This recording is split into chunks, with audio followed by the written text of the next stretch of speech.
Good afternoon, ladies and gentlemen. As the president of the Danube Institute, my name is John O'Sullivan.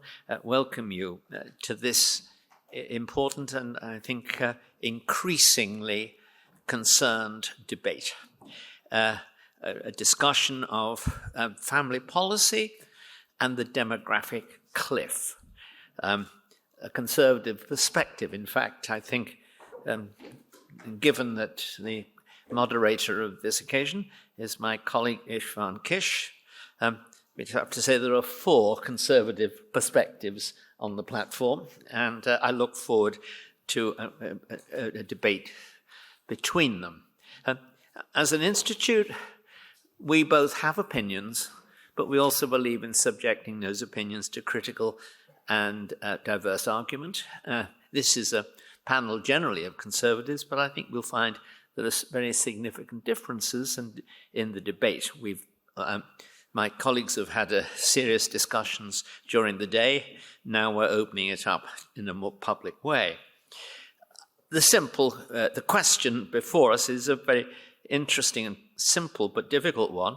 The last 2 decades have seen a worldwide steep and accelerating fall in birth rates in developed economies. Most developed economies are now were already below replacement rate, and many other countries are heading in the same direction. Conservatives tend to be aware of these trends, to be nervous about their long-term impact, and to be serious in attempting to counter them with policies focused on protecting the family and making family formation easier for young people. Are those policies working? Are they justified by the circumstances that they're attempting to change? Are they enough? And are some societies coping with these trends better than others? I will hand over now to my colleague, István Kiss, Executive Director of the Danube Institute, to conduct a discussion. But our 3 guests are very welcome here to discuss it. They are all well qualified to do so. Francesco Carraro is the Deputy Coordinator for Nazione Futura, an Italian organization close to the present government, and influential and attempting to discuss the wide range, to develop a series of creative conservative social policies. Liliana Smiech is the president of the Warsaw Institute. She has extensive experience in the private sector, in corporate life, and in academic life. She gained professional experience in the European Parliament and in major multinational corporations, and her main interests are energy transition, sustainable development, and geopolitics. I'm told also in private you are a sailor, a beekeeper, a judge, and an artistic gymnastics coach. I really don't know how you managed to do all of those things. And finally, an old friend, Dr. Ofir Haivry, who is the vice president of the Herzl Institute of Jerusalem and co-founder of the Edmund Burke Foundation in Washington, D.C. Edmund Burke Foundation is itself the parent of the National Conservative Movement, which is now growing in several countries. But from our point of view, the most important thing is that he is a visiting fellow of the Danube Institute who spent some time with us earlier this last year, and we were very glad to welcome him back. I'm not going to say what his speciality is, because as far as I can see, he has too many specialities for me to read out. So I'm going to hand over to István Kiss to begin to superintend what I know will be a lively discussion. Thank you. Thank you very much, John, for the kind opening remarks. And also thank you for our guests to joining us on this event in this cold day, and also, of course, for our speakers for being able to be here with us. So first, I will kindly ask Ofir to do his presentation. I believe Ofir and Francesco have PPT, so I will start with them, and then last but not least, we will have Liliana make her own remarks. So please, Ofir, you're the first. So don't worry, this is just a note that the other are more interesting. I want to start my remarks, but just by saying that it's often argued that the family and pro-family policies can offset the downward demographic trends in developed countries. And I would like to challenge that a bit by pointing out two things. The first is, sometimes it's unclear by what is meant by family. And the other point is that I would say that many times we focus on policies, and my point is that elements of this are connected to the culture and not to specific policies, and too often these cultural elements are overlooked. So I want to start by, pointing to the fact that the traditional family structure in the past included several generations and was wider horizontally as I grew up with many uncles, cousins, second cousins, and so on. And that was understood as the family. But in the last century, in more and more places, the nuclear family model has been accepted across the developed world. It's with a couple with 1 to 3 kids, but increasingly only one or even without children.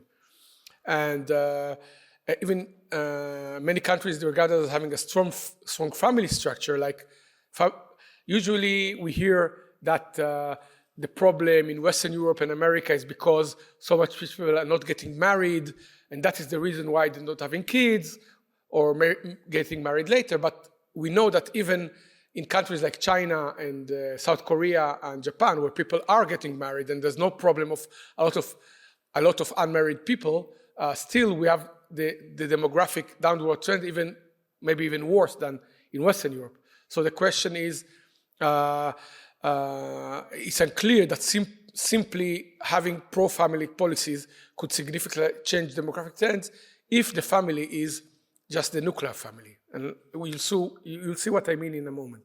So, but first I want to present Israel as a counter example to these trends, and both the demographic and the family structure trend to try to offset this picture. So yeah, here. Just probably you all know that. This is just to give a general idea of the current fertility rate in Europe. This is for 2019. As you see, most European countries are below replacement, some far below, and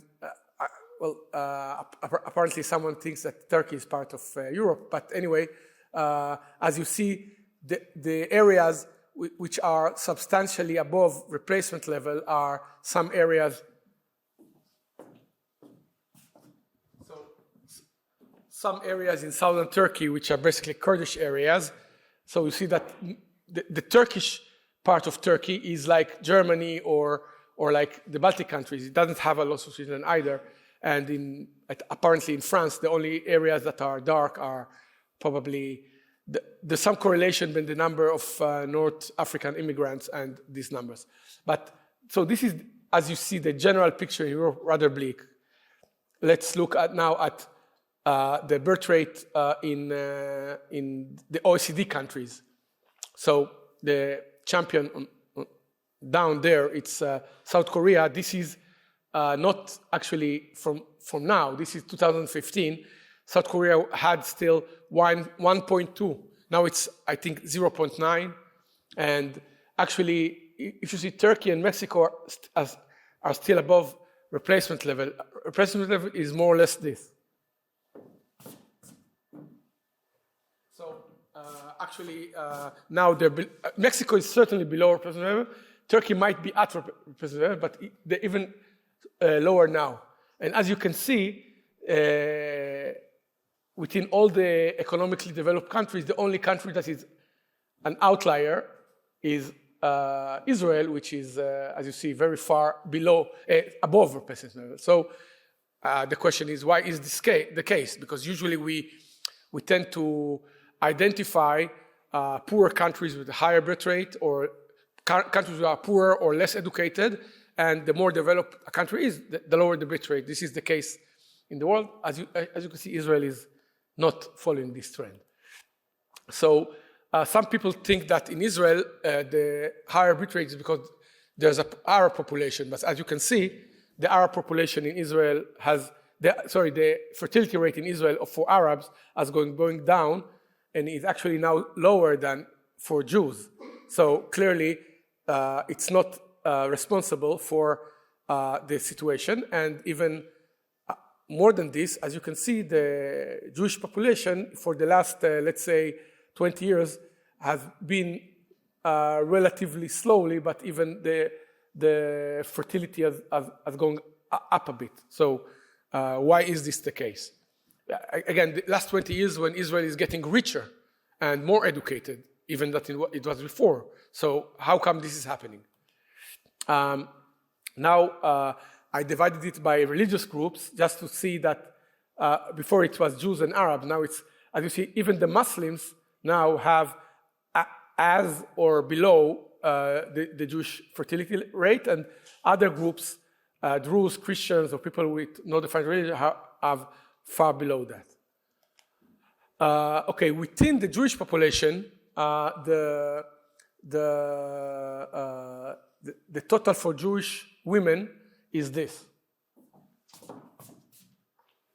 Right? So the blue with the squares, that's the average of all of them. And as you can see, it's around 3.3 or 3.2. It again depends on the year, but you get the idea. You see up there, the red line up there, that's ultra-Orthodox women, which have a lot of kids. But as part of the population, they're not that much. They're between 10 and 15%, let's say 13%. And so they cannot be responsible for the high birth rate by themselves. So as you can see, virtually all groups in the Israeli population are having children above the replacement level, meaning even women regarded as religious, secular Jewish women have above replacement level fertility. And if you want later in the comments, I will argue why in Israel there's virtually no secular, almost no one is really secular, because the culture and religion in Israel are so intertwined, the national identity and the religion are so intertwined that there's almost no one who might be defined as really secular. But leaving that aside, objectively, I would say that it's clearly that religiosity has some impact, but it's not the defining reason for Israel's high fertility rate. Israel's fertility rate is not only exceptional because it's high, but it's exceptional because there's the strong pro-natalist norms cut across Jewish educational classes and levels of religiosity. So if you would say, only poor people who are very religious have hanging a lot of kids, you might say that's the case in a lot of countries. But actually in Israel, all groups, even highly educated, high-income women have a very pro-natalist approach. And also in Israel, there's no problem with getting contraceptives and so on. So the issue is not access to contraceptives. So more than this, look, within Israel, childlessness is comparatively low, but even there, it's more prevalent among Israeli Arabs than among Israeli Jews. As you see, 13% of Israeli Arab women are childless, but only 6.4%, so half. And what is the reason for that? The reason is that if you are an Arab woman, let's say you reach 40, 42, 45, and you're not married, your society won't accept you having a child outside of marriage. So you won't have a child, and that's it. Within the Jewish population, the pro-natalist attitude is so strong that many religious families will approach the daughter, who's let's say 40 or 41, and is not married, and said, "We're really sorry you're not married. We hope you marry in the future, but meantime, why don't you have a child outside of marriage, and your religious parents will help you to raise him. And this is just one, I would say, aspect of this very strong pro-natalist attitude across all groups. I mean, I believe that Israel is the only country where more religious parents would come to an unwed daughter and say, have a child out of wedlock, because for us, the most important thing is having children. All right, so as you can see, the main difference between fertility in Israel and other developed countries does not only stem from the fact that Israeli relatively educated families, it does, this is a misprint. The fact is that even educated and affluent Israelis are having more children than their equals in other developed countries. So the difference in fertility between college-educated Israelis and their European counterparts is much greater than the difference between non-educated Israeli and the European. So meaning, if you're a poor, uneducated Israeli and a poor, uneducated European, you will be closer in fertility than educated Israelis. For example, you know that there were this anti-Netanyahu demonstration in the last months about the judicial reforms, and one of the leaders of these demonstrations was a physics professor from the Weizmann Institute named Professor Bressler, and I'm giving her as an example because he has 4 kids. And a friend of mine who's a German professor said, if we bring 4 women professors from Germany together, they won't have 4 kids. And this woman alone. So this is just one example, but it's a nice illustration of this trend. So also, a higher percentage of children in Israel are born to older parents compared to any OECD country. This is important because one of the alleged problems with fertility in West is because women and men are getting more educated, they're moving their marriage later, so they're only marrying maybe in the 30s, maybe in the early 40s, so the chance to have children is less and less. But in Israel, older women have having more children even than their counterparts. So what's going on here? And moreover, it's not even, sometimes people say, the problem is the women are working. So Israeli women are at work almost at the same rates that they do in, say, Canada, with 59% of women compared to 61% in Canada. By the way, among the ultra-Orthodox community, the group that has most children, it's usual for the women to work and the man studies. So there are women who have 6 or 7 or 8 kids and they're working, while the guy is studying the law. So clearly, in this case, there's no correlation between working hard and having a lot of children. Somehow they do it. As I mentioned to begin with, my view is that the real secret to Israel's fertility rates appear to be cultural, because the family is at the absolute center of the Israeli life. Getting married and having kids is the highest cultural value. And if you can't get married, having kids is the second best. And just as another example, Israel puts its money where its pro-natalist mouth is. It's the only country to fully subsidize unlimited in vitro fertilization treatment for all women until they're... What? Hungary does the same. To what age? I don't think there's an age limit. Okay, so when I wrote this, I knew that it was the only country treatment for until they're 45 or have 2 children. So it's relatively expensive, but usually in most countries, let's say Britain or Germany, so the country will, if you have no children, it will subsidize your, let's say 2 or 3 or 4 treatments, but only up to your, if you're 40, and only to, let's say, a number of treatments, and that's it. If you're not pregnant by that point, they will say, sorry, if you want to go on your own and use your money, you can do it, but we won't finance that. And I would say, I would add, what isn't written there, that the religious authorities, I was asked before if in some countries, some religious leaders are against in vitro fertilization for various reasons. So in Israel, the strictest rabbis condone this totally, say yes, it's basically the highest religious virtue is to have kids, so whatever means, it's fine. Even not only IVF, even surrogacy, yes, is sanctioned by religious authorities.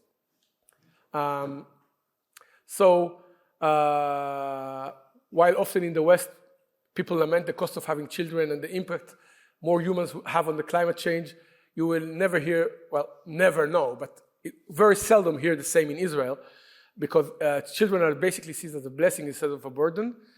And I want to finish by adding that this has a lot to do with the support that families receive from the extended families. And this touches on what I said. One of the problems is the nuclear family that sees I'm marrying a woman and want a kid, and maybe originally I'm from Ohio, now I live in Boston, and my family is maybe back in Ohio, so I have to raise my kids basically with my wife. It's difficult, and if someone is ill or someone has to work, it's a problem, and so on and so forth. You understand. In Israel, it's not the case. The support from the extended family is very strong. People tend to live intentionally nice. I mean, I can bring many examples of sisters who decide to live close by in order that when they have kids, after they're married, and because when they have kids, they want to have the possibility to say, okay, I'll drop the kids to you today because I have to do something, or tomorrow bring the kids, and this is, and there is extensive use of grandparents for artillery support for raising the kids, and this is also helped by the small. Some things, some policies, some things might be replicated, but the small size of the country means that, except for maybe 1 or 2 small towns, all of the country is not more than 3 or 4 hours away. This means that most people can't say to their mother, I can't come to visit you because I have to take a plane or something. Basically, you're about at most 2 hours from your mother, or 2.5 hours, and she says, "What's going on? I didn't see you 3 or 4 days. Come with the kids to dinner," or in many cases people live more nearby. But in general, this capability of being nearby means that there is this support, and also it fosters the common family life. And because in the Jewish religion, I would say in many religions, the temple or the church is the center of the religious life, and the person come to commune with God. In the Jewish religion, especially in Israel, for various reasons, the center is the family table. So the Passover Seder, or the Hats in the Festival of Hats, of the Hanukkah candles, or our communal family activities, which mean that all these activities are centered towards carrying them out together with the family. And so in this sense, religious, cultural, and practical, I would say, elements converge in creating this pro-natalist tendency, whereas I might say that overall, Israel has no pro-family, there's no family ministry and no pro-family legislation per se. So in this case, I would say that it shows how much the cultural elements are the one defining this trends in fertility, and not policies or tax breaks or things like that. So I hope that it will add to the discussion, and I would say that although I suspect that the speakers after me will be a bit bleaker. So remember this discussion maybe at the end, that not to be too bleak. So thank you very much.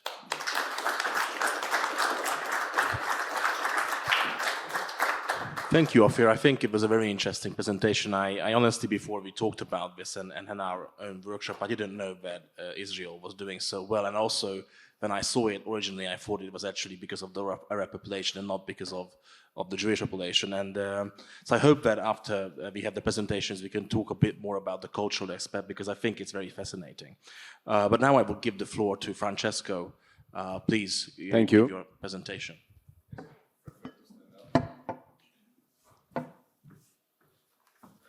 So, good afternoon, ladies and gentlemen. Thank you so much for welcoming me here to speak about this very important topic about the demographic cliff and family policy. I will focus mainly on the Italian case, but definitely I will also give a little overview about Europe, if it's... No, yes, basically, as we saw the data before about Israel, which is about 3%, this fertility rate in the EU, I took this last 20 years as a, let's say, a benchmark, and we are looking at really a horrible trend. We are way below the replacement rate. Let's say overall, despite the COVID, that is about 2020, we have 1.4, we are about 1.5 for the 27 EU countries. And, well, except a few exceptions. So in this visual graph, it's like an animated picture that will show how it's the rate from 1.3 till 1.75. And these are data taken from Eurostat, and they cover till 2020. Basically, if we focus on Italy, we are going very, very bad, very below. So we are starting from 1.3, 1.4, going down till 1.30. Unless but the other countries like Hungary, where we are now, it's gaining this fertility rate. So we see that somehow the policy put in place, they kind of work. Also for Czech Republic here, you see now it's totally colored. So yes, this is just a little overview I wanted to give about the European, but then I want to focus on Italy. As we can see, the trend is, well, very, very bad. As we consider that our goal is to be about 2.1, we started the new millennium with 1.26. In a relatively calm period of economic, there was a little raise, but then the economic crisis of 2007, 2008 hit it very harsh, the Western countries, and it's also reflected in the fertility rate in Italy. And yes, it's not stopping. Yeah, the trend is very bad. And unless the Italian government tried to put in place a few, let's say, few procedures, few benefits, few contribution for the families, at least very unsuccessful. And I will explain you later what is in place. But what I also wanted to show with this graphic, it's for the green column, the average age of the fathers, the parents at childbirth in Italy, and the orange is for the mother.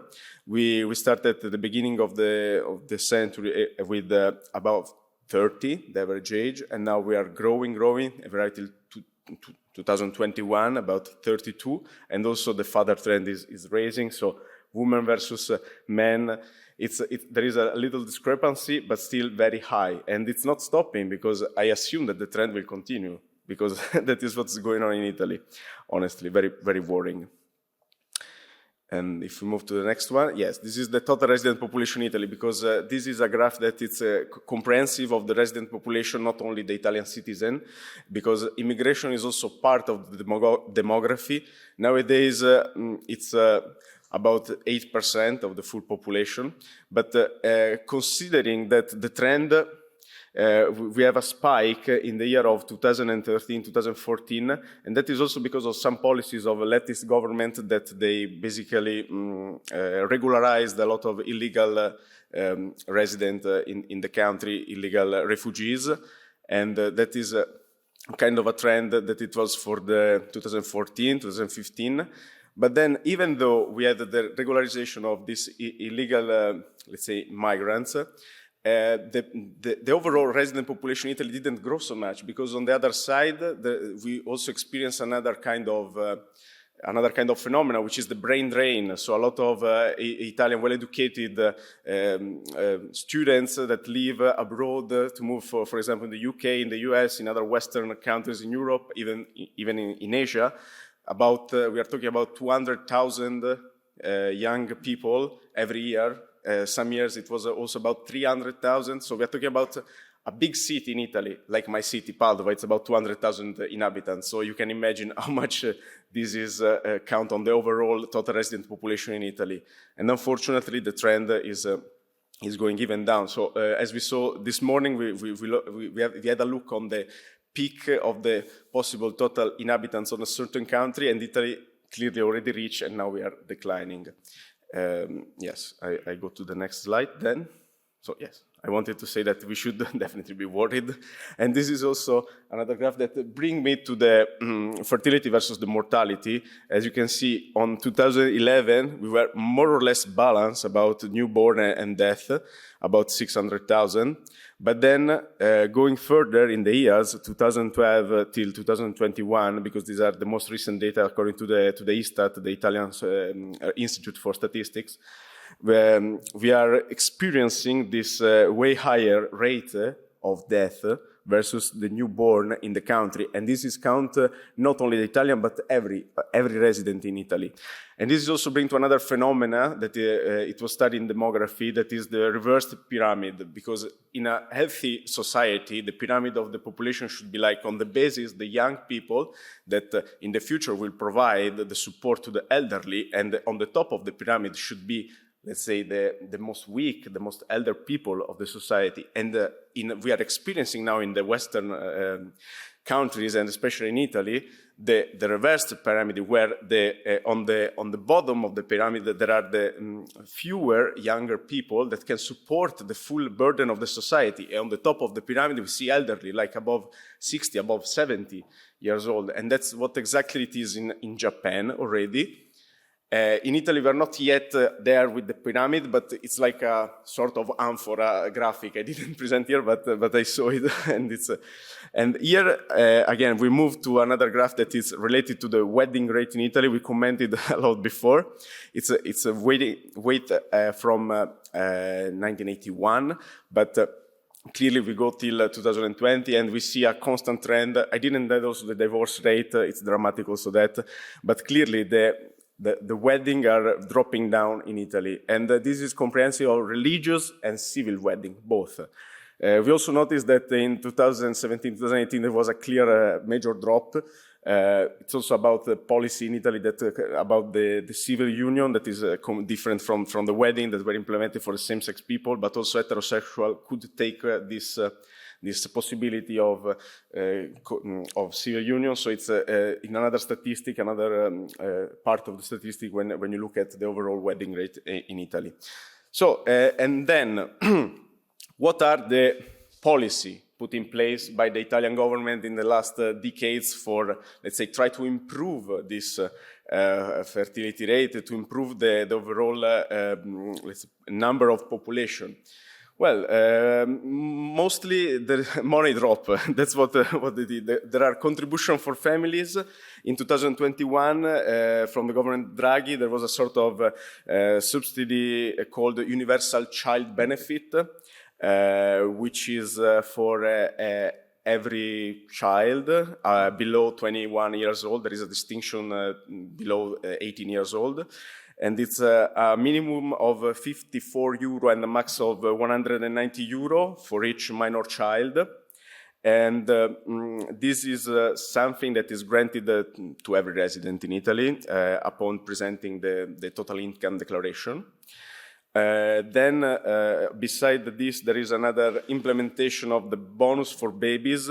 It's called pre-kindergarten allowance, for basically repaying the fees of the pre-kindergarten, and it's about 3,000 euro for the people that have an income below 25k, 2,500 euro for people that have an income below 4,000k, and 1,500 euro for the people that have an income above 4,000K. So it's a bit restrictive, let's say, to get this subsidy.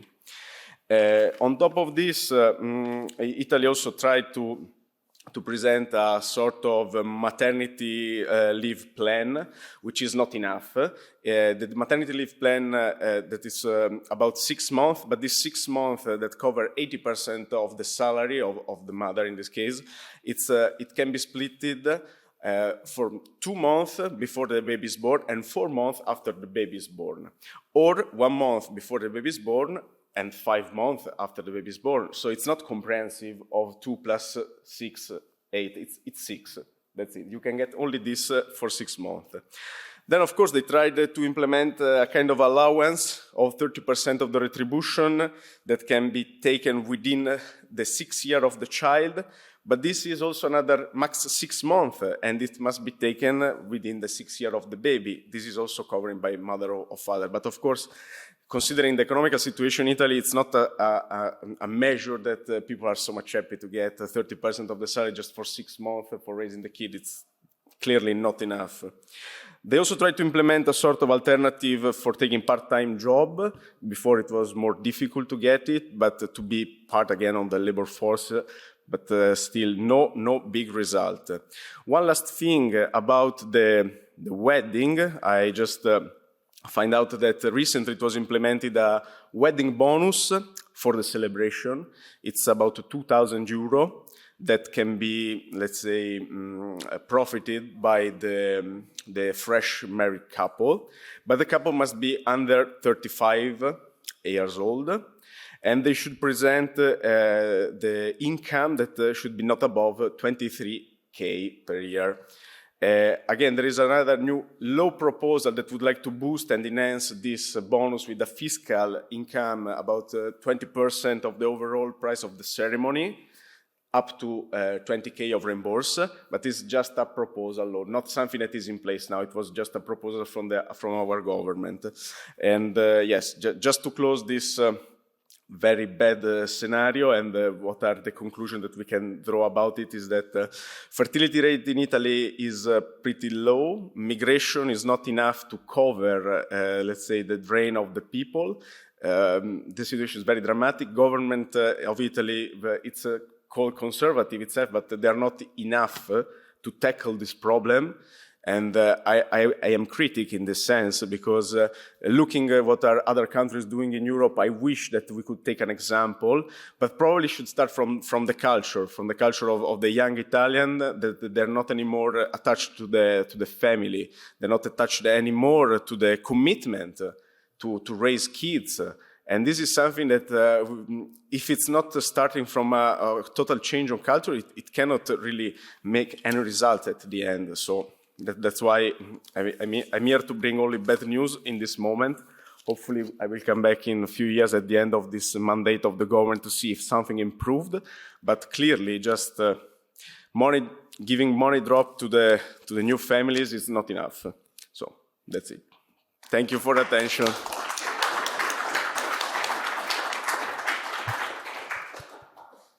Thank you, Francesco. I think at least the 2 nice flags made your presentation a bit more cheerful. Now I will give the floor to Liliana to talk about the Polish case. Thank you very much. Well, first of all, thank you very much for having me here. Thank you very much for invitation to Danube Institute, to John, to Edmund, also to Ofir for having me here. And well, let's go in directly to the Polish case.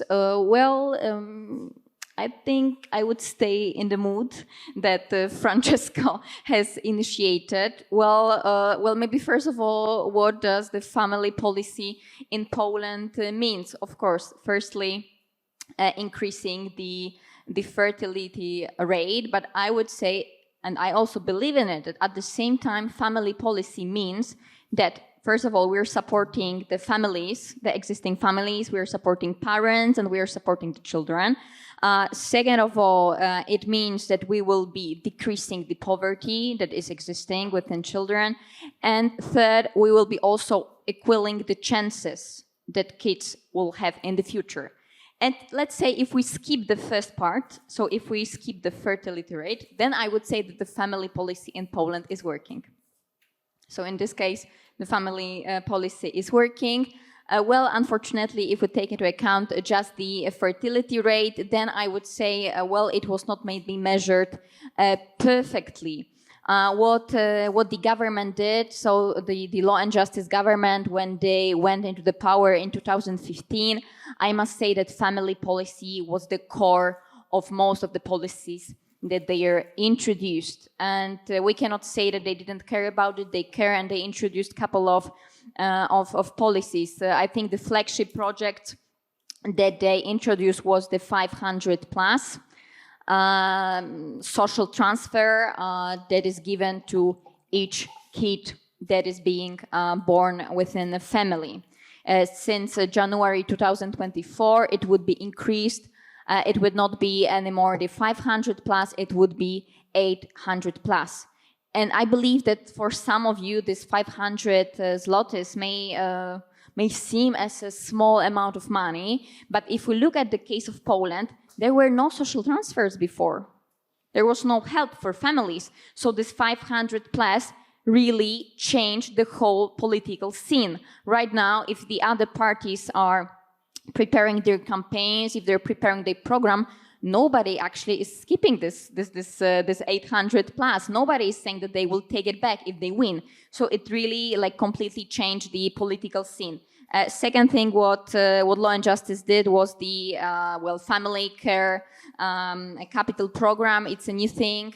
What they also did, they introduced free laptops for pupils in primary school that are going to the 4th grade. They also introduced free books for children in schools. They also did some other monetary financial supports. However, as already Francesco said, well, money is not the only thing, and money will not change the situation. And I believe what was done, or what not has been done, is that actually the government a little bit skipped the social, cultural aspect. And this is very important if we look at the Polish case, because right now there's this, maybe educational gap, I can call it in this way. There's a divergence between women and men. If we look at the education, very often women from villages, when they are going to big cities, they are going there to get a new diploma, they are going there for education, and they are staying in big cities. They are not going back to villages. And their potential husbands, they're at the same time, they're not going to the big cities, they are staying in villages. And let's say this educational gap is increasing. And the problem here is very serious, because if we look at some data, in Poland, the percentage of women who are in their 40s, they are single and they have no kids, is approaching 30%. 30% of women in their 40s are single and they don't have kids. And this number will be increasing. And I believe this is maybe a chance also for the government to do something about it. Like we've heard the story of Ofir and Israel. Also, Istvan, you mentioned the IVF that you have, and it is subsidized in your countries. Well, in Poland, it is not. And if we look at the change of women's age when they are starting the families, I believe it's crucial. So maybe it would be one of the maybe proposals for the government to maybe introduce this. Maybe it will change something in the spectrum of the fertility rate in Poland, because for now it is quite bad. And if we would just stick to the financial help, I believe it will not change anything. So let's hope that somebody will figure out what to do. But for now, the scenario is quite bad and black, and I don't see any improvement in the near future. Thank you. Thank you, Liliana. I think, so first I will have my own short remark, if you don't mind, taking moderator privileges, that I think the Hungarian model can perhaps put this into a different perspective. I agree that I think throwing money at people to have more kids in itself is not a solution. But I think I'm sadly not knowledgeable enough of neither the Italian or the Polish case.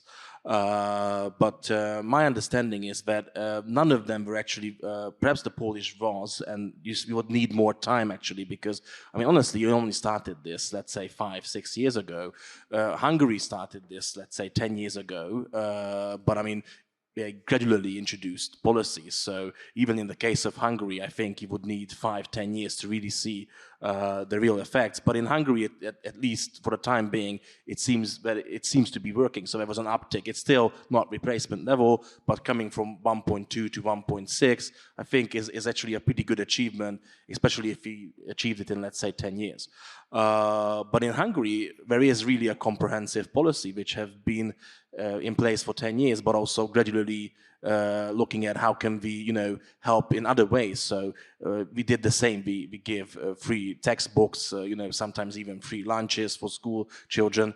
But we had introduced, loans to buy homes, tax breaks. And also, as I mentioned, even the government took over most of the fertility clinics and now are offering basically free fertility treatments for people who cannot have children in a natural way. So you can see that there's different prongs and different aspects, and they try to cover different avenues. So perhaps that could work for other countries as well. But what my actual question here is that if we look at basically what's happening in the world, my understanding is that we have basically three approaches to this. And then you have Israel, which is a miracle, it seems. One is, let's say, the Western European approach, where they say that we cannot really do anything about demography, people will just not have more kids, so we should, encourage migration and then just replace our older population or retiring population with migrants. I personally think that's a mistake, even if we don't go into the cultural integrational aspects. I think it's basically just washing over the problem, because let's say you do that, but people will still not want to be, sweeping the streets or doing very low-paid menial jobs, and perhaps the migrants come in and they still do it, but their kids will certainly not want to do it. So in the end, it's just a kind of a catch-22 situation where you have a cycle and you always have to have more and more migrants. But also it seems that, let's say in the case of Italy or other Western European countries, I don't see that the fertility rate is actually going up because of migration. So even the migrants themselves actually have less kids after a while. So this is, let's say, one policy. The other one is, I think what is happening, especially in Japan, but in some East Asian countries, is they basically don't want immigration. They also kind of gave up on having more kids, but they started automatization and robotics. I'm again not an expert on this, but I think it's working better than what's happening in Western Europe. I'm not sure about its long-term successes. And then you have, I think, what Poland and Hungary has been trying, and you can argue if it's a success or not. I think Hungary is partly at least a success, that some countries think that with alleviating some of the economic disadvantages of having kids, you might be able to encourage people to have more kids. And I think that's only really Poland and Hungary is trying to do it. Perhaps now Italy will try to do that. But I just wanted to ask that, in your opinion, coming from your own countries, what do you think is the solution? So, because I had this kind of feeling after, especially Liliana and Francesco, that none of these work. But then what is the solution? I think, but obviously I'm biased as a Hungarian, and also I have to now acknowledge here, benefit from the Hungarian family support programs, because we have twins at home. But I think it's working. But I'm just interested how you see. I mean, partly the Hungarian case. Do you think it's a success? But also, what would you do? So if you would be, let's say, the prime minister of your own country, what would you do to try to tackle this fertility question? For you, Ofir, if you would be let's say the prime minister of Italy, what would you do? Prime Minister of Italy? Yes. Okay, so okay. Because Israel is doing well. So we are exporting prime ministers. So I would say that just first adding one point is that the decline in Italy is not only the birth rate, but the fact that a lot of young Italians are leaving Italy and going to work in the UK, in the US, Australia, whatever. So I guess that part of it that maybe is not reflected is not only that people are having fewer kids, but people who are I would say in their, usually those immigrants are not 6 years old. They are in their 20s. And the prime time. Exactly, the prime time. And also leaving Italy means that when they come to London or New York, they have nothing. So they won't even make kids there to begin with. But what I'm saying that is Italy is also losing part of its prime population for having kids by these people emigrating. So this is the first thing. Secondly, you could devise a line of policies. My view is that simply throwing money at, I guess that if you give every family that has a child 1 million euros, you could succeed, but I don't think it's a real actual policy. So assuming that's impossible, I don't think that giving a family 500 euros will let's have a kid because we have 500 euros. So in fact, I think that money is actually never the solution. If money is invested, it's in helping families alleviate what they feel is the reason why they don't have more kids. So I would say that to connect such policies also with cultural aspects. So I would say that everywhere in the world, including Israel, people who live in big cities have more pressure to have less kids because simply apartments are smaller and more expensive, and you have to make calculations. Even if you want more kids, you say, wait a minute, maybe I'll have to move to a smaller place or a smaller city or something where it's cheaper, or out to the country. So in some countries, it's possible to maybe try to encourage people to move to places where they could buy cheaper houses that are bigger. So my view is that that is happening a lot in Israel because the country is so small that you can relatively easily leave a big town and go to a small town or even a village and still work in the city. But if the family lives in a house with a big garden and you have more rooms, then a lot of the pressures not to have kids are off. And so, you want to have kids and you feel, I have this yard, it's so big, I have to fill it with kids. So, not directly saying have more kids, but you want to have kids where you have a tree house and all this stuff. So this is one aspect I would say. And, more generally, the point is, to me, it seems to be that between the Eastern Asian example and the European example, in a sense, in both cases, the emphasis is very much, people are having less kids because of the extreme individualism. Even in countries like China or South Korea, they're regarded as not very individualist. But the reason why a South Korean woman or Chinese woman doesn't have kids is because she believes she's best realized, even if she's married, but many times not married, she would say as a career woman. And having kids is not part of a man or a woman's self-realization. In the West, certainly that is the case, that my success is me, me, me. So for various reasons, in Israel, the cultural aspects are far more collective in a cultural sense. It's not imposed by the state. And I think that in many countries in Europe and Italy also, this used to be the case. I'm not talking about a country that was absolutely individualist and had no children. In the 60s and 70s, they still had. They were an affluent country, and they still had above replacement level birth rate. So it's possible to have, but I think that exactly this extreme individualism in the culture is the problem. So as a prime minister, I would try to look to impact the culture directly or indirectly, and start a discussion on how a culture that says, the best way to live for a young man or a young woman is sex, drugs, and rock and roll. Maybe that's not the best way, but a lot of people do think that it's the best way. Thank you. It made me think. But now I would give it over to Liliana. But what do you think Poland could do to have a better policy? And also, so if it seems to be working in Hungary, are you sure that couldn't work in Poland? Well, we will see in 5, or 10 years, maybe, there will be a miracle. But first of all, I think, don't get me wrong, but I believe that we should also stop this propaganda when people are having dogs and they pretend that they are their kids. Like, it's ridiculous, But it's trendy nowadays. It's trendy in the big cities, It's cool to have a dog and pretend that it is your child, Like, your dog is your dog. Like, it will never be your kid. So we need to stop this nonsense.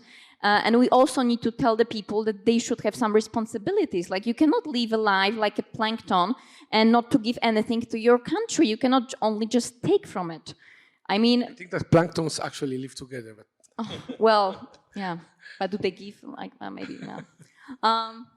So, like, we should teach the kids that some responsibilities. Like, you cannot only take, you should give also something. So maybe we should also start with education. Because if you have, adults who just don't care, they just take, they get free education, and then they don't even pay the taxes in the country they are just living. Well, maybe we should change it at certain point. So firstly, education. And also we will see maybe our policies will start working. But I think without the education, the responsibility that the kids should have, it will not work at the same time. Thank you. And last but not least, and I hope Francesco doesn't mind, but I think he's partially showing the success of the Hungarian family policy because actually he married the Hungarian woman, I guess.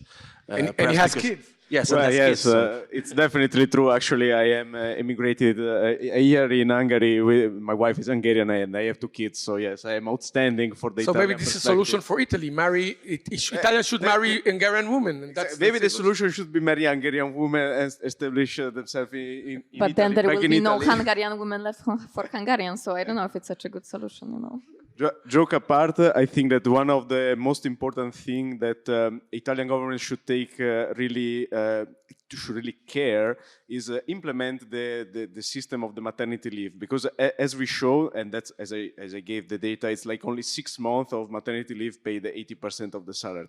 It's not enough. It's clearly not enough, and the model of Hungary in this case may be a school case, because as I heard today and as I know by myself, it's like 2 years that are provided on top of the 6 months that are fully paid to the maternity leave. So this is really a good beginning, and it can be also a good beginning in Italy, because honestly, Italy is spending about only 1.3, 1.4 of the GDP in the family policies, while the average let's say rate is 2.5 at the European Union level. So we can clearly increment this particular subsidy. Then another thing that I heard is clearly about the education. I think this can be something that we can work on, just to give good example and think about that we don't have only rights to live in the country, but we have also duties, and this is something that is clear that should be on top of the minds of the people, and stop with this propaganda clearly, because it's this propaganda most of the time is not governmental, it's from outsourced by this so-called influencer that, in my opinion, they are totally against family, but also against our values most of the time. So yes, try to give an alternative. I don't say shut down the channel, but give an alternative in which the people can identify. And it's something we can do. So that's it. Thank you, Francesco. Now, but I think what's coming out of this, which is, to me, to some extent a surprise, is how much culture matters actually, beside, of course, financial means to some extent. But what all of you are saying is actually culture is more important than almost any financial incentive you can give. But I mean, if culture is so important, then again, it just makes me think that and you gave a good explanation, and our friend Eric, who's here, also gave a good explanation for why, despite having a very different culture in East Asia, they still might not have that many kids. But I mean, it's happening even in Muslim countries. So even in Iran, in Bangladesh, it's dropping. So how come that you have all these different cultures? You have Western Europe, you have Muslims, you have East Asia, and they are developing. You have higher women participation rates in the workforce, but also universities, and then fertility rate drops. But it didn't happen in Israel. And what it kind of makes me think, what is so special? And if culture is so special, then I mean, that would mean that Hungary is actually not partly successful because of the economic incentives. It's because the government here clearly takes a very pro-family approach, and all the politicians talk about it, and it's kind of slowly embedding into our culture that it's actually a good thing to have babies. But I think actually the Polish government has been doing that as well, and so I just I'm not sure if this is a proper question, but I'm just interested in how Ofir sees what is really the success of Israel, and also the other speakers, what do they think about that, and also.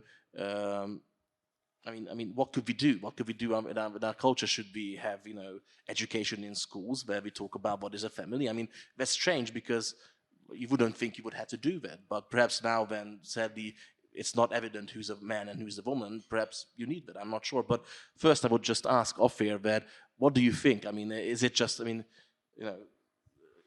Israelis are just so good and other people are not? Or why is that? I mean, what is that special recipe?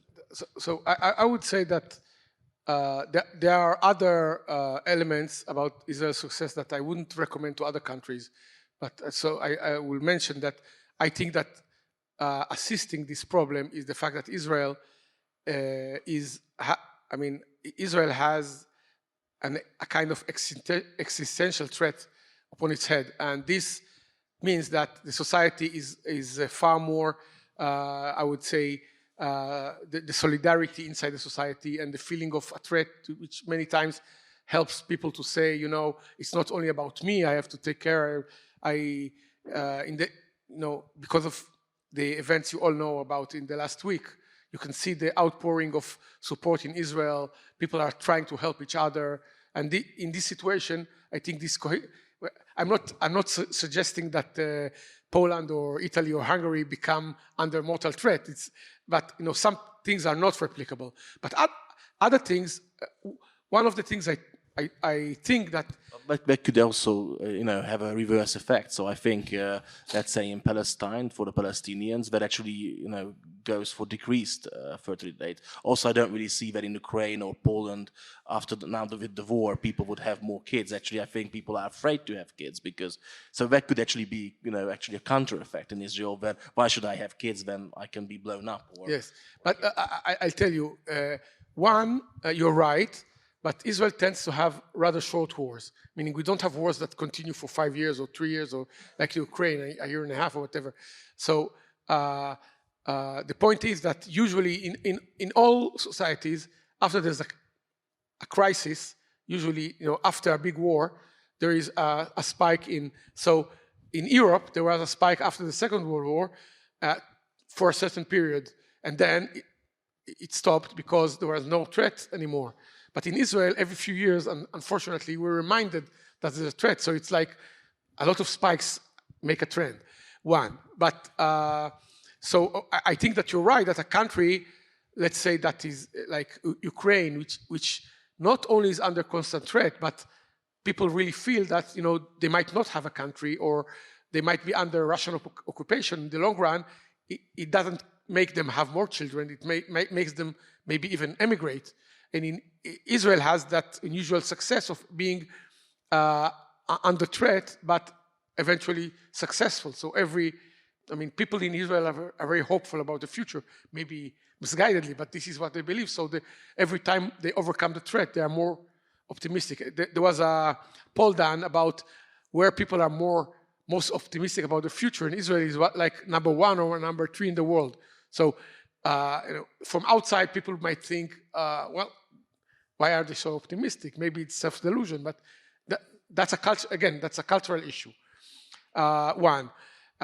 The second thing is I think that even in other countries like Hungary, the cultural element is there. Maybe not to the extent that it's in Israel, but my belief is that the family policies in Hungary, you might take the same policies to another country and maybe they won't work, because still the Hungarians have, again, as far as I can know and other people, they seem to have a stronger identity of cohesiveness and national identity than maybe other peoples who say, our identity is really civic, so let's have immigrants and not if I live here or there. But a lot of Hungarians don't seem to have that.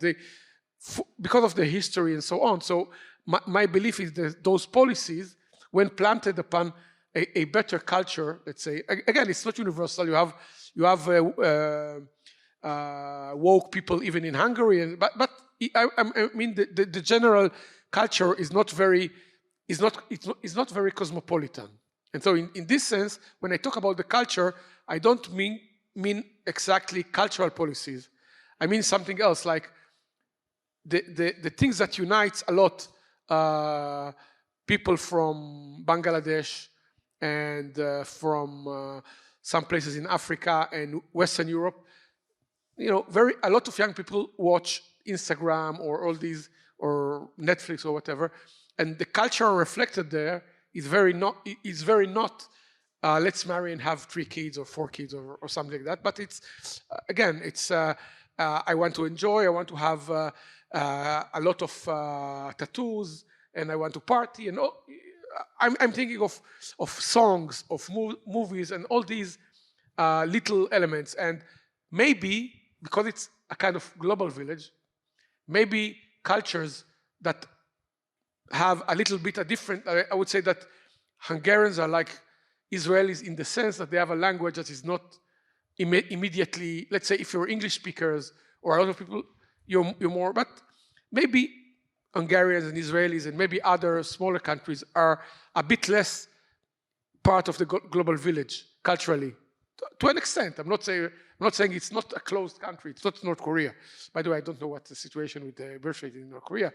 But what I mean is, even China, communist countries, I think that most young people there are influenced by these international trends, because it's worthwhile for the big corporation to translate things into Chinese and to push. But I don't think that the big corporation is saying, I want to push materials into Hungary or Israel. They're just too small to really be a goal for this. So maybe there is something there. My feeling is some countries are less part of the global village, and in this sense, they're less affected by the culture, and their own culture is more insular. I mean, in the way they see themselves. Even a little bit helps a little bit with this. So maybe. It's very interesting what you're saying. I'm not sure I'm convinced, but I'm not sure either. But I mean, the language element might be actually interesting, because I mean, if I compare Hungary to Poland, I think that's perhaps the only thing I can really see a huge difference. I mean, of course, size-wise as well, Poland is much bigger than Hungary. But I mean, if I just look at cultural effects, so Netflix is here, HBO is here, and actually they do have some Hungarian content. I mean, which they produce for the Hungarian market, and also some of our commercial television stations. One of the biggest ones is German-owned. They actually, I mean, if you look at the series they are producing here in Hungary, are very vogue. So you would have, gay couples in there. I don't think they have 10 transsexuals, but definitely if you watch Netflix, perhaps it's still in the way. But I'm interested here now in what Liliana thinks. So do you think there's such a big difference in the Hungarian and the Polish culture? So you're more globalized, perhaps. I don't know. It's just No, I love Hungary. I love Poland. I don't think that there are that many differences. I think we're quite similar to each other. We also perceive a lot of things, in the same way. We have, let's say, similar problems in the EU, and we always stand together. So I wouldn't say, like also Ofir mentioned, the historical war factors. Poland also lost, independence a couple of times. We had wars, etc. And still somehow we don't have this demographic boom. Yes, we had it after the Second World War, but then it's moved and now it's decreasing. So I wouldn't say that this can really influence the current situation in Poland. Also, family policy is not like a checklist, that we will introduce this, and it will work. So it's very individual for each of the countries. But I think another thing that we are also experiencing right now is the consumption. We are consuming.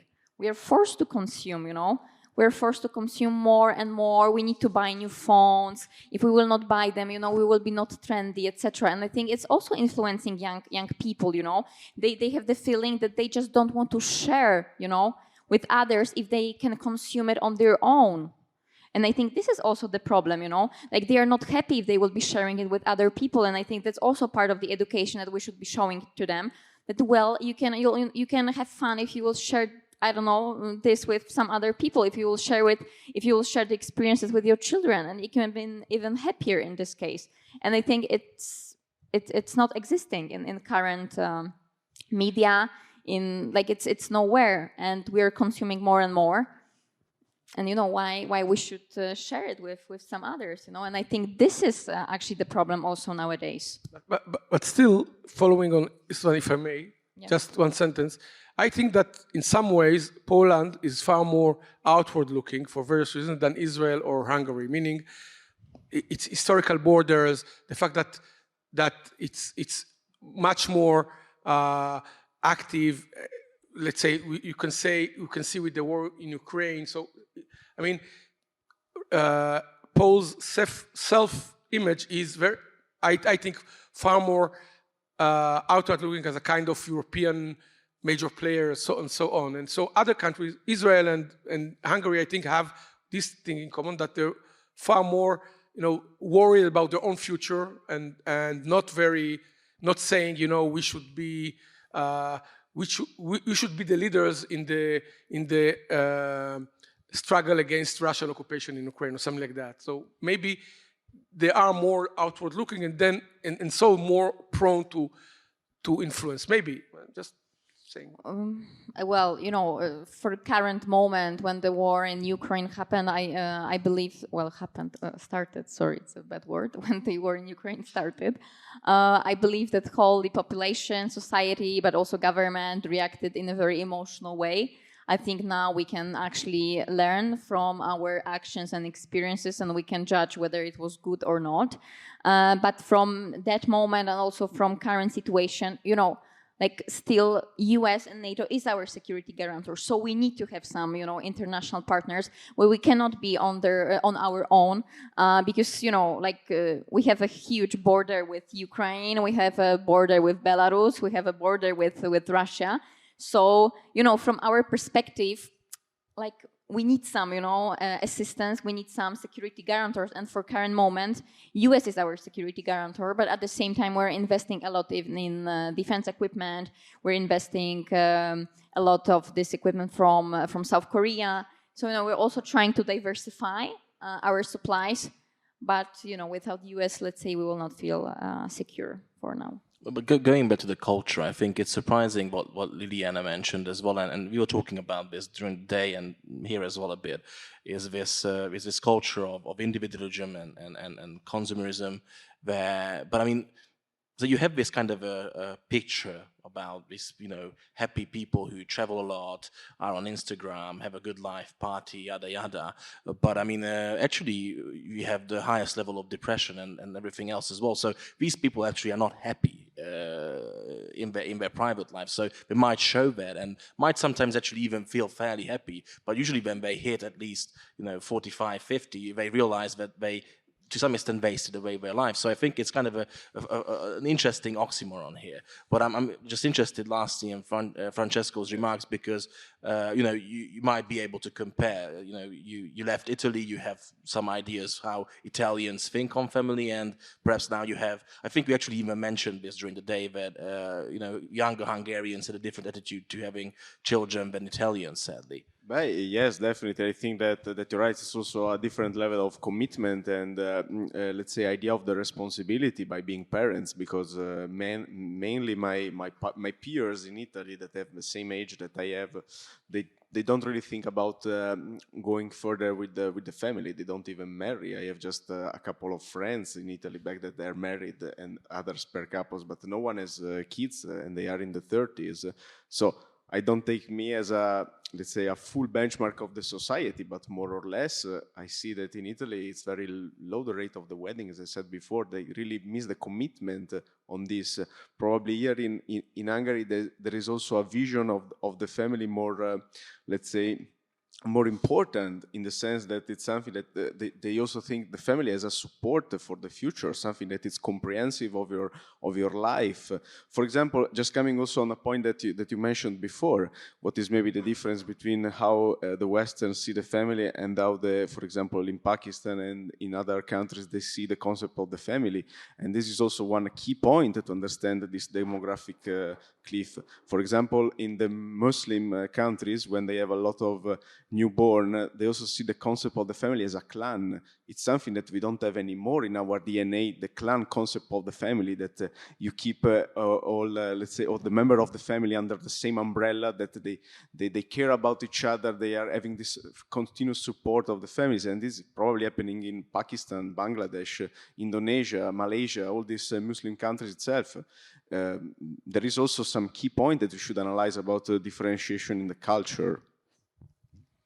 But also, just as a remark, and then I will actually open it up to the audience, but I think it's funny that, again, there's this difference, because I think for a long time, if you're an average person, if you wanted to, so to speak, live forever, you had kids, because they would take your legacy and you know, hopefully they would remember you as their, you know, grandparent, great-grandparent. So, I mean, that could still come back. So if you're not like a Nobel literature or you know, very famous person, then most likely the only way you can live forever is to basically have kids. But I think we talked enough. So now I would like to open the floor to questions. I think my method would be to have 3 questions first and then see how it goes, how much time we have. So let's give us 2 gentlemen there and then another one here. Stephen Klimchuk, Danube Institute visiting fellow this month. Thank you for a terrific panel discussion. Speaking as a Polish citizen abroad, amongst other things, I've had 4 daughters, so I'm doing my bit for Poland, just to let you know. But on a more serious note, my question is to Dr. Haivry. I was riveted by your presentation and various facts you presented. I just wondered if you could say whether you feel that kind of the dark shadow of the Shoah or Holocaust has created a kind of moral imperative to regenerate a people and a nation. Thank you. First, we will take the questions and then you can. Yeah. So there's a gentleman, I think, behind. Okay, sure. Yeah. So what if we're off the mark here by diagnosing the issue as culture, but it's economics instead? Right on the first day of the month, across the entire West, young people pay rent to generally the retiree class. Retirees used to invest in equities and bonds. That part of the economy can support those payments. Young people generally can't. So we see no savings, we see housing being very unaffordable. So how much do you think that's actually the key issue here, that young people can't form some measure of economic stability, can't access real estate or housing? And then we had the gentleman here, one of our interns actually. In the area of family policy measures, governments have a lot of possibilities to provide, for example, financial assistance. But the Israeli and I think the Italian example also show that culture is more important. What tools do you think European governments have to change the culture and the way people think about family? Thank you. So first Ofir about the Holocaust. So certainly I think that it's an important factor. I could have mentioned it, I would say in 2 ways it's an important factor. First of all, historically, certainly after the Holocaust, and in many families to this point, You meet Israeli men and women in their 80s or 90s who are survivors, who say openly that my revenge against the Nazis is the fact that I have 32 grandsons or things like that. And so on that level, certainly in the period after the Holocaust. Now the question is, how does this translate for a society that is, after all, 8 years after the Holocaust, and the people that actually went through it are very old, and they are not having children anymore, so they're not the relevant group here. So I would say that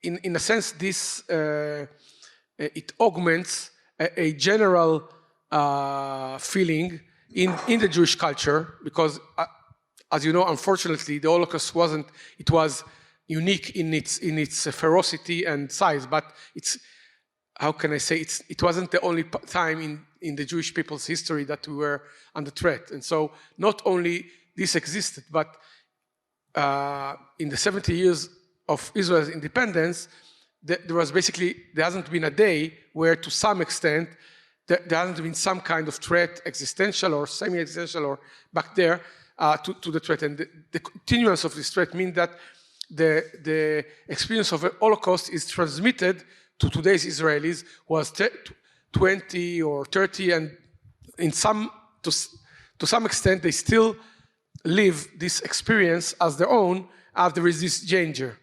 And the best way to show to see that this is the case is to compare Jewish Israeli birth rate with Jewish birth rate outside of Israel, because Jews outside of Israel,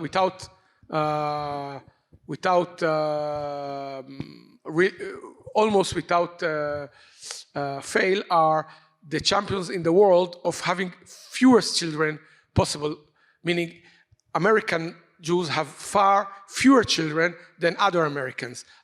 French or Hungarian or British Jews have fewer children than the average in their country. So clearly it's not a Jewish thing by itself.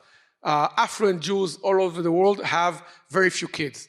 And so clearly it's something Israeli, not Jewish in itself. And I think that indeed the fact that so many Jews outside of Israel live relatively affluent lives and have adopted even sometimes the more extreme liberal lifestyle is exactly this. The result all over the West and the East of living this kind of, even not hedonistic, but very individualistic life, because many people that do not have a hedonistic lifestyle, but they're workaholics, also have few or zero children because they say, I'm focusing on my career. So it's not because they're going to parties, it's because they're very interested about their achievements in life. And in Israel, the difference is that, in a sense, the lessons of the Holocaust are in a sense learned every day. And if I connect it to the attack on Israel Saturday before last, many Israelis are immediately saying, it's like it's a mini Holocaust, or it's basically it's the number of Jews killed in that day was like the number killed in one day in Auschwitz. So people say one day of Auschwitz, we just get a glimpse of what those who hate us. So I think that this aspect does influence the Israeli culture and way of thinking. And as I said, I don't recommend other countries to adopt it. Okay, going to the second question, the economic incentives, because although we kind of went on the way that the culture is perhaps more important, but I think there's an element of truth in the economic incentive. And, on my own case as well, I don't think I could have actually built a house in the countryside in Hungary actually, I'm not afraid to say I couldn't have built a home in the countryside without the government support. And of course, some people on the left say that, oh yes, but you have to, have or promise to have at least 3 kids. And that's, what if you only want to have 1 or 2? So it's still difficult. But I think it's kind of a nice combination of softly pushing people to have more kids and also helping them to have homes, because it's really a big problem that a lot of young people cannot afford. And I think if you look at, so it's a huge problem in the Western world. I'm not sure about East Asia if that's a factor there, but it's really true that the average how people live didn't really change since the 70s. So of course a lot of things change, but I mean it's kind of strange that it seems a lot of, especially young people, feel that they are worse off than their parents or grandparents. So I'm interested in what you think about this, because obviously I think you have to have, and I think that's actually coming into the first question we had, what can governments do? Yeah, let's ask I'm not sure if Liliana or Francesco. Okay, Liliana. I can always talk about anything, but I know. Let's give them a chance. Well, actually, Polish government introduced this economic incentive connected to your first house, your first flat. So they introduced this like a loan that would have a stable interest, and it would be 2%. And you can get it if you're buying your first flat. And actually, it's not just for families, but it's also for singles who don't have a flat yet. So let's say it was quite universal, so it was introduced for everybody. The only rule was that you need to have some money to pay, in the beginning. But let's say it was a very small amount. On the other hand, you could have kids or you didn't. But the problem is actually that when they introduced the program, the prices of the flats and houses went immediately up. So if it's working, well, I'm not so sure. But it was, in the beginning, it was a very good idea, but the prices went up. So still a lot of people resigned because they said that they will be even not able to pay for it. But the idea was, I think, very nice, idealistic, but you should have said you have to have kids as well. So not just, I think it's a mistake to allow single people to just have nice government support. But then they are also receiving a smaller amount. So if you have kids, you get a bigger amount, like you can get a bigger flat. If you're single, you will get a smaller amount of money and also smaller flat. But still, the prices went up. So that's always a danger, and that's happening in Hungary as well. But then you have to, go back to the drawing table and think for another policy. So, but Francesco. No, if I may add something about the economic incentive, that is also something that comes along with the overall health of the state economy itself. Because if you don't provide a good labor market, if you don't tackle the unemployment rate, for example, in Italy, you can give whatever economic incentives on that, but then people will still not able to go in the labor market, and they cannot really develop their life. They cannot really think about their future. And yes, this is something that also in this field, unfortunately, we are the lower of the class in Italy, because the unemployment rate is one of the highest in Italy, with Spain, Greece, all the Mediterranean countries. And a lot of multinational companies, they avoid to come to Italy, and the legal, let's say the legal buildings, they are in Ireland or in Netherlands, where they have lower taxes. So, I mean, this is a very good point about the economic incentives, but also the overall health of the economy should support this. That's it. Okay. I want just 2 short comments. One, I don't think it's a coincidence that actually the countries with the lowest birth rate in Europe, like Italy and Spain and Greece, have also the largest young people unemployed, not youth 15, but people that are like 20 to 35, they're the most unemployed. Because if you're 23 and you have a girlfriend and you think that you might marry her, but you don't have a job, it's really you won't do it. And at that point, it's a clear reason. But also I would say that with the question about economic incentive, you received basically economic incentives that were connected with a cultural attempt to create a kind of family life. But I think that if the government would have said, I will give you money, I'm not saying that necessarily it wouldn't have worked, but in the longer run, the government is not telling you, I will give you 50,000 euros. I don't know the sum really they gave you, but let's assume that it's that, in various ways. But that sum is given to create a way of life where you live in a small town or a village where you by nature you have a larger house with a yard, and it's more natural to have more kids in a place like that than if you live in a very smart but very small apartment in the center of the city, and you buy a very small dog because a big dog doesn't pay, and then where do you put the kid? So it's connected not only to the money, but I think also to the way of life that money is trying to bring forward. Okay. Well, I'm all in favor of big dogs over little dogs, but the first question was basically, if I remember correctly, that what kind of policies you could do to change this culture. I think we kind of touched upon this, but if you have anything to add, then this is the time. Well, Francesco. Maybe we should ask to ourselves, do really the government in Europe wants to make this change? Because, of course, if we speak about a conservative audience, probably, but if we see at a lot of other governments, they are much more globalist, speaking about migration, about, yes, we can get our labor force also from Africa, from Asia, we don't really care how. So the point is that the change in the culture should come along with the idea that we can do something for our society and not only thinking of this global mindset.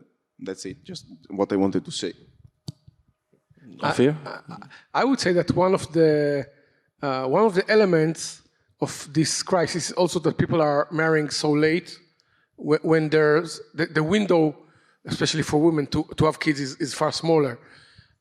So one of the, I don't know if it's a problem or not, but one of the facts of our modern society is that a lot of young people are spending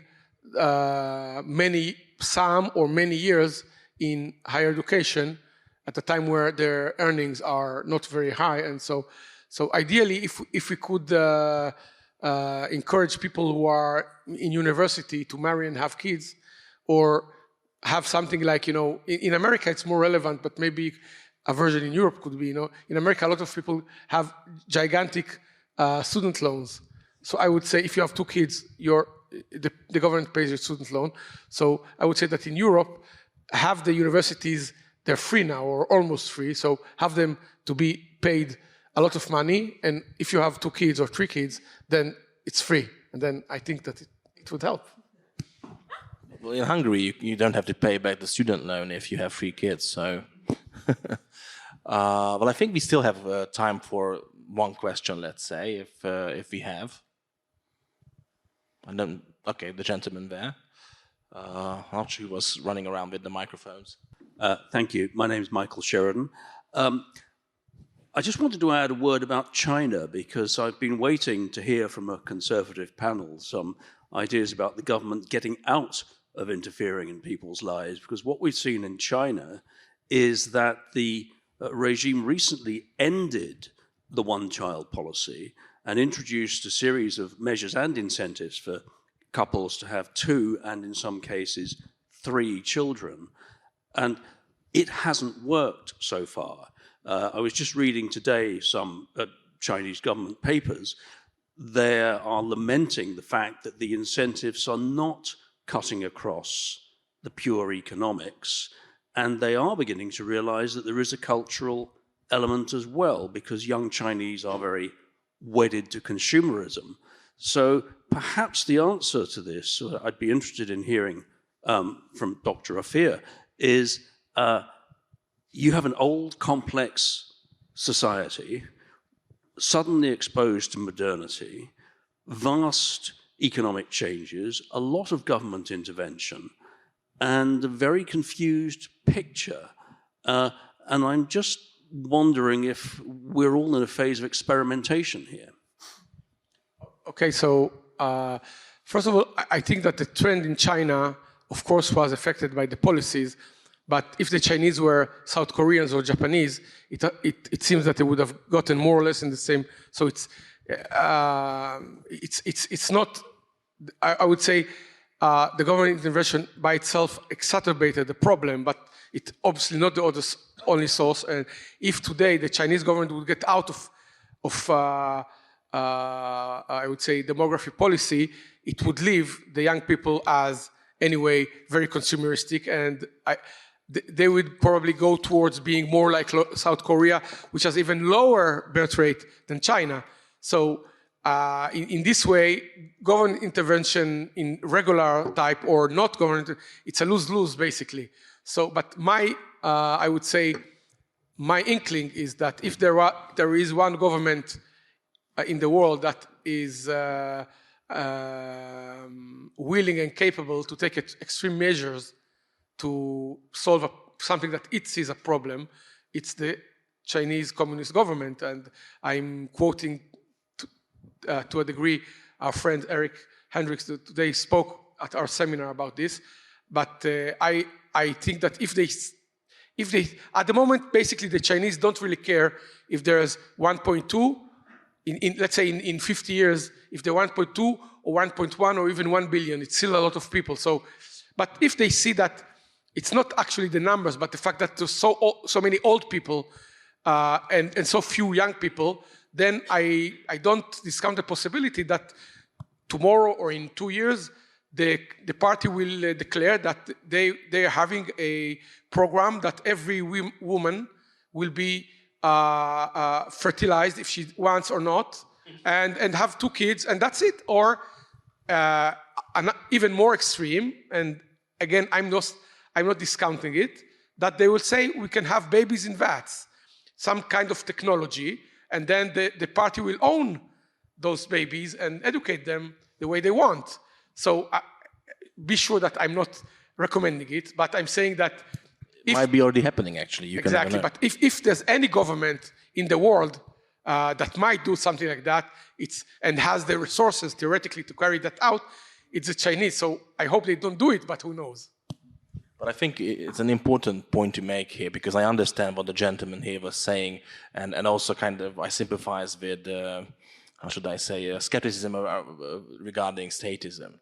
But I think there's a big difference here with totalitarian dictatorships where, as you said, they can do basically anything that they want. But also, I'm not sure people are very incentivized to have kids just because the Communist Party is saying so, especially that for like 40 years they were hearing that you shouldn't have kids. So I think that kind of switch is a difficult to make. But now we were talking about democracies, and I think in democracies, if governments who are dutifully elected and also kind of have the will of the people try to introduce some incentives, I think that's not necessarily a problem. It's different than, let's say, China or other countries do that.